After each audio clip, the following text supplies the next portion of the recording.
U.S. Department of Energy today, it opens its IBM plus 0.1% supercomputer, which says it is the fastest in the world, surpassing a Chinese machine that holds the first place for 2 years.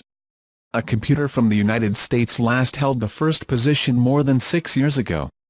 The supercomputer called Summit can perform 200,000 trillion calculations per second, according to IBM, or 200 petaflops.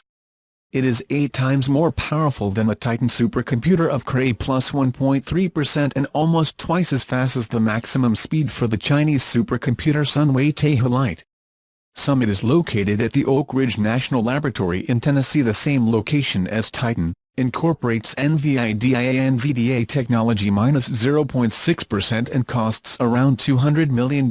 Summit's uses will include applying machine learning to genetic data to find treatment patterns for Alzheimer's, heart disease and opioid addiction, and to study supernovas.